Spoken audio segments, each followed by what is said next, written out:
The wind over the airbase smelled like metal and dust, the kind of scent that never left a soldier's lungs. Frank Mallory walked slowly past the hangars, his cane tapping against the concrete like a quiet metronome of time itself. No one paid attention to him. Just an old man in a faded jacket, another ghost from the past wandering around military grounds. He stopped by the fence, his eyes lifting to the sky where the engines roared.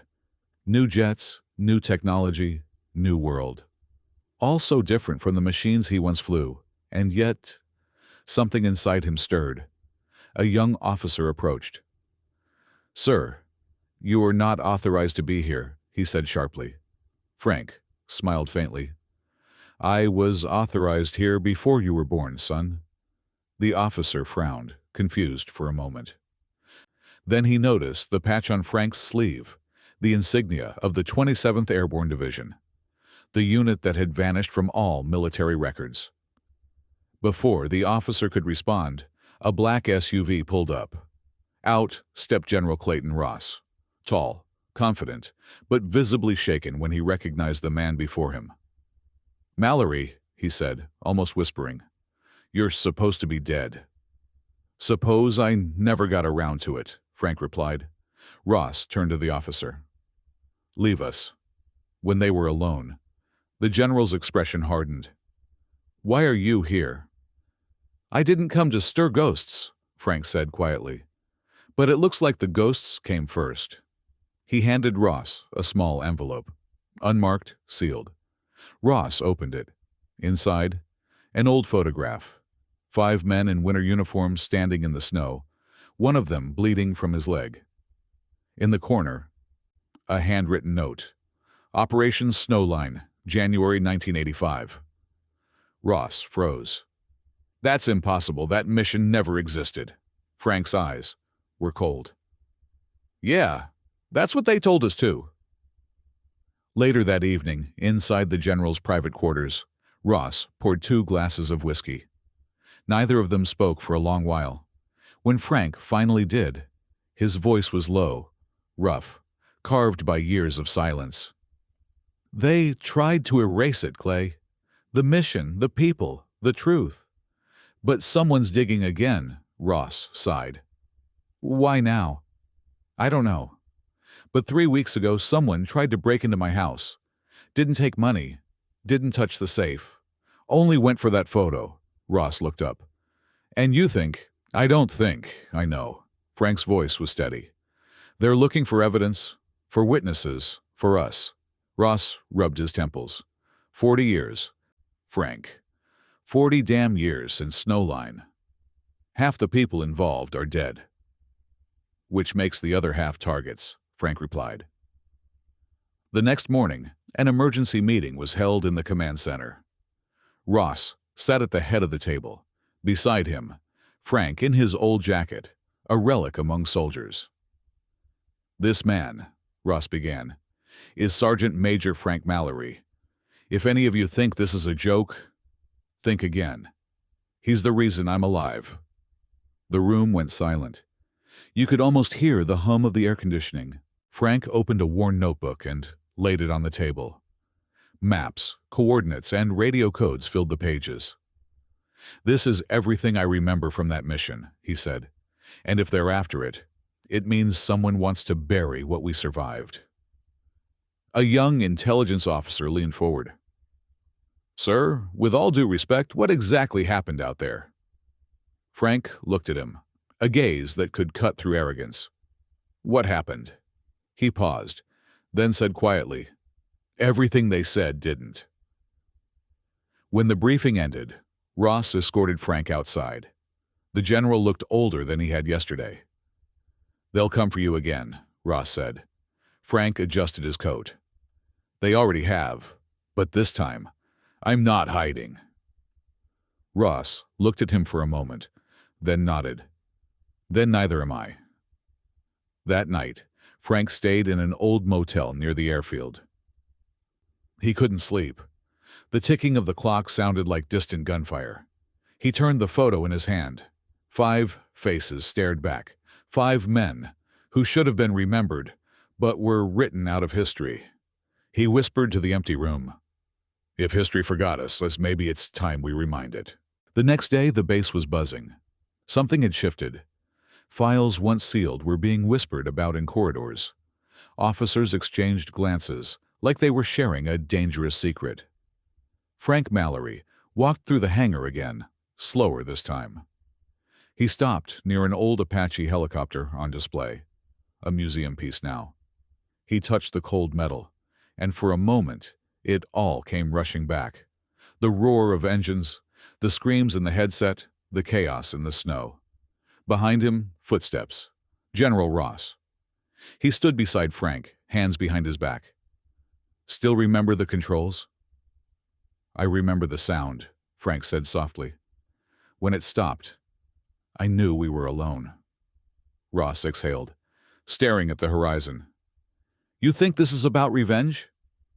No, Frank said. It's about silence. Someone wants it to stay quiet, no matter what it costs. Ross nodded slowly. I pulled what I could from the archives. The files are shredded, fragmented. But one line survived. He handed Frank a sheet. On it, a single phrase. Subject Mallory. Status, terminated. Object classified. Frank looked up. They erased me, Ross nodded. And they didn't stop there. 2 days ago, Colonel Hayes's home burned down. He was one of ours. Frank clenched his jaw. How many left? Counting us? Ross replied. 2. Later, Ross arranged a meeting in a secure briefing room.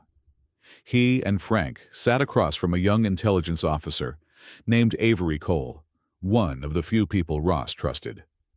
General, Avery began, I ran the metadata you gave me through our internal network.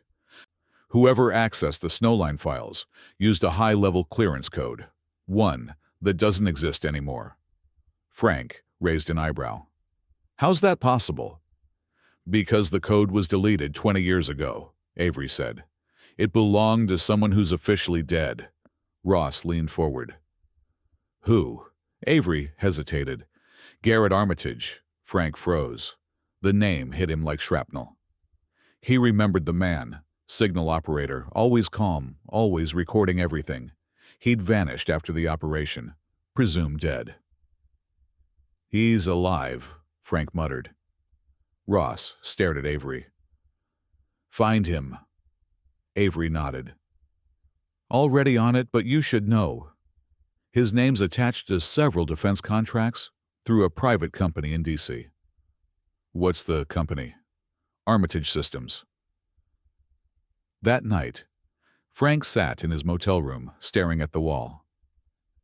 The television flickered with news about politics, markets, celebrities, everything that didn't matter. He switched it off. In the silence, he could almost hear the static of an old military radio. He closed his eyes. It was winter again, Snowline. The storm howled as the unit crawled through the mountain pass, snow biting into their faces. Their target was a small communication hub hidden under the ridge, supposedly abandoned. It wasn't. The ambush came fast. Gunfire, explosions, chaos. Frank had dragged a wounded Ross to cover, yelling for air support that never came. They were stranded for 12 hours before a rescue team found them. When they returned, the command briefed them coldly. No mission, no evidence, no witnesses. That was the last day Frank wore his uniform with pride, because he realized truth meant nothing if it embarrassed power. He woke from the memory sweating. A noise outside, a car door closing. He pulled the curtain slightly. A figure stood near the motel's neon sign, watching his window. Frank grabbed his pistol. Old, but clean. The man turned away, lighting a cigarette. For a moment, the glow revealed his face. Too young to be from the past, but too calm to be random. Frank opened the door, gun low but ready. Who sent you? The man smiled faintly. You're not easy to find, Sergeant. Try harder next time. I wasn't sent to kill you, the stranger said. I was sent to warn you. By who? The man took a drag, exhaled. Someone who still remembers what you did in those mountains. Name. He tossed a card on the ground. Call this number. Tell them the snow is melting. Before Frank could ask another question, the man got into his car and drove off into the night. Frank picked up the card. No name. Just a number. And an emblem. The same insignia from Operation Snowline. He sat down heavily on the bed. The world had gone quiet again. Outside, the highway hummed. He turned the card over in his hands, then pulled out an old field radio from his duffel bag, still functional, still coded. He hesitated, then dialed. Static. Then a voice. "Mallory?" Frank froze. It was Ross. "How the hell—" Ross cut him off. "They're listening. Don't use phones. Meet me at the base." Now. The line went dead. Frank exhaled slowly, gripping the radio. The war wasn't over. It had just changed uniforms. By the time Frank reached the base, dawn was bleeding into the sky. The guards at the gate didn't stop him. Ross had already given clearance. Inside, the hangars were alive with activity, as if the whole place had been woken by something bigger than orders. Ross was waiting in the control room, sleeves rolled up, maps spread across the table like open wounds. Beside him, Avery Cole, pale and tense, clutching a tablet. "Close the door," Ross said the moment Frank entered. When the latch clicked, the general turned the screen toward him. "This was pulled from a classified archive in D.C. last night," Ross said. "You need to see it." On the screen, grainy footage. Snow, a helicopter landing, men moving through a blizzard.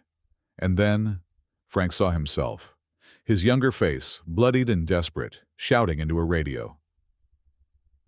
Behind him, a man with a camera strapped to his chest. Garrett Armitage. Frank felt his stomach tighten. "They filmed us," he whispered. Ross nodded grimly. "The footage was supposed to be destroyed, but it wasn't. Someone kept it. Someone's been using it." "For what?" Ross zoomed in. In the corner of the frame, a crate marked with faded letters. "Proto-radar. Property of Armitage Systems." Frank blinked. "That tech was experimental. It wasn't supposed to leave R&D." "It didn't," Avery said softly, "until Snowline." Ross leaned in, voice low. "Frank, they used your team to test it. You weren't sent there to destroy anything. You were the test." Frank's jaw locked. "You mean we were bait?" Ross nodded once. "Exactly." For a long time, no one spoke. The hum of the monitors filled the silence like a funeral hymn. Frank turned away, his eyes distant. "I lost 3 men that day. They died thinking they were saving lives, not covering for a weapons experiment." Ross stared at the map, his voice rough. "I didn't know. I swear, Frank, they used both of us." Frank's voice cracked with fury. "All these years, I blame myself. I thought I failed them. But it was never my mission to succeed. Was it?" "No," Ross said quietly. "It was your mission to disappear." Hours later, the 3 of them drove toward an abandoned facility, 40 miles outside the city. A forgotten testing ground now fenced off and half swallowed by weeds. The air smelled like rust and rain. Avery bypassed the electronic lock with a code he wasn't supposed to know. Inside, dust hung in the air like fog. Old consoles, paper logs, a dead generator. Ross found a metal locker with a faded label. "Archive, 1985-01 Snowline." He pried it open. Inside were 3 videotapes and a handwritten log. Frank took it, fingers trembling slightly as he read. Test subject, F. Mallory, team lead. Objective, confirm reliability of target acquisition under live conditions. Result, total mission failure, asset compromised, terminate subjects. Recover data, initiate cover protocol, avalanche. Frank's hand clenched. He could barely breathe. "They called us assets," he muttered. "Not men. Not soldiers. Assets. Ross looked around the room. We're standing in the place where they buried the truth. Avery's voice cut in. General, there's movement outside. Through the cracked window, 2 black SUVs were approaching down the muddy road. Ross swore under his breath. They found us! Frank grabbed one of the tapes, slipped it into his jacket. Forget the rest. This one's enough. Ross drew his pistol. We hold them off. Cole, back door. Go! The 3 of them moved fast. Frank's legs weren't what they used to be, but adrenaline made him young again. He'd been hunted before. He knew how to vanish. Gunfire erupted. Windows shattered. Ross shouted for them to move. Frank covered Avery as they sprinted through the corridor, bullets biting into the walls. When they burst out into the rain, a helicopter was already circling overhead. Ross fired a warning shot toward the SUV, forcing it to skid to a stop. Go, he shouted. Avery pulled Frank toward the tree line. The sound of rotors grew louder, the wind slicing through the downpour. Where are we going? She yelled. Anywhere but here, Frank shouted back. He clutched the tape inside his jacket like it was a heartbeat. They disappeared into the woods as the facility went up in flames. Ross stayed behind to delay them, and he knew what that meant. 2 hours later, Frank and Avery reached an abandoned farmhouse. Both were soaked, shaking from exhaustion. Frank lit a small fire in the corner, his hands trembling. He looked at the tape again, black, unmarked, heavy with truth. Avery leaned against the wall, catching her breath. Do you think he made it? Frank stared into the fire. I think he made a choice. The silence was long, filled with the crackle of burning wood and rain against the roof. Then Frank said quietly, If we run, they'll keep rewriting history. If we fight, maybe someone finally writes it right. Avery nodded slowly. What do we do now? Frank looked at her. A tired man with nothing left to lose but the truth itself. We show them what they erased. The storm rolled in before dawn. Wind rattled the broken windows of the farmhouse, lightning flashing like the ghosts of the past clawing at the night. Frank Mallory sat at the old wooden table, the unmarked videotape lying in front of him. Avery paced back and forth, her nerves on edge. Frank, even if that tape proves everything, how do we get it out? They'll intercept any transmission before it hits the public. Frank didn't look up. There's one place they can't intercept, the airwaves. She frowned. The airwaves? He nodded slowly. When I left the service, I kept something. An emergency uplink. Old tech. Analog. Independent. It can transmit wideband for 60 seconds before burning out. Avery's eyes widened. You're talking about a military-grade beacon. That's treason. No, Frank said quietly. That's justice. At sunrise, they buried the SUV in mud and brush, leaving only footprints behind. The storm had passed, but the air was still electric. They drove toward the coast in a borrowed truck that looked ready to fall apart. Frank watched the horizon, his hands steady on the wheel, his eyes older than time. He thought about the men he'd lost, about Ross, about all the lies that turned heroes into shadows. Avery finally broke the silence. Why do you care so much after all these years? You could have stayed hidden. Frank gave a faint smile. When you've seen men die for a lie, hiding feels like dying twice. They drove the rest of the way in silence. By the time they reached the coast, the old signal tower still stood against the wind like a sentinel. Rust climbed its frame, but the heart of it, the transmitter, still pulsed with potential. Frank opened a small metal case and pulled out the device, the uplink he'd kept hidden for nearly 40 years. It looked ancient, but every dial and cable had a purpose. Avery connected a portable generator, her fingers shaking. Frank slid the videotape into a player, wired directly to the transmitter. "This is it," he said.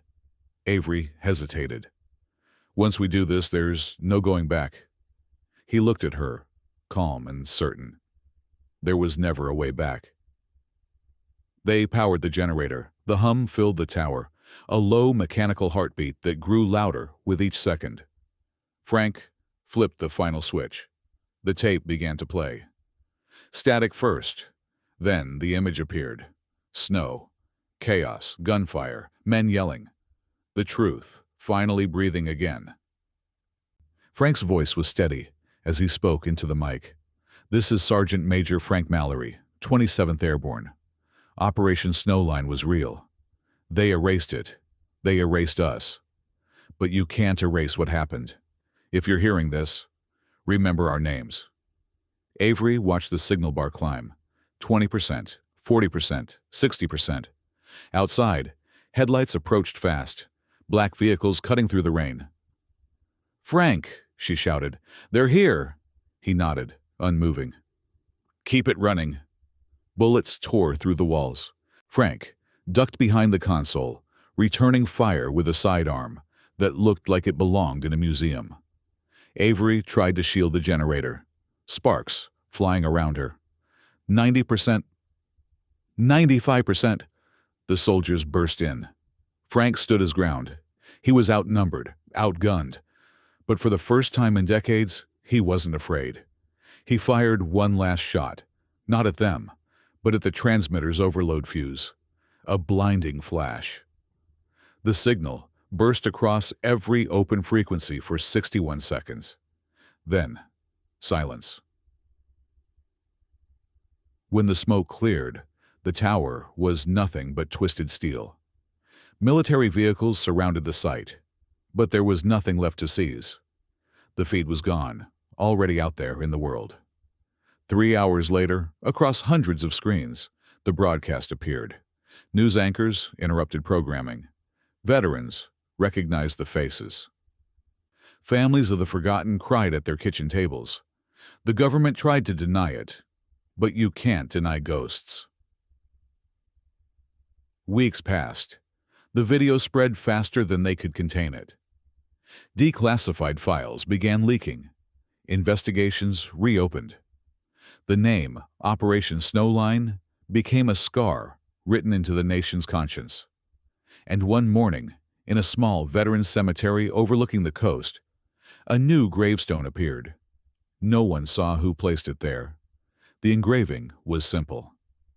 Frank Mallory, 27th Airborne Division. He made history remember. A single dog tag hung from the cross. Below it, a photo. 5 men in the snow. The wind moved gently through the grass, whispering through the silence. For once, it didn't sound like war. It sounded like peace.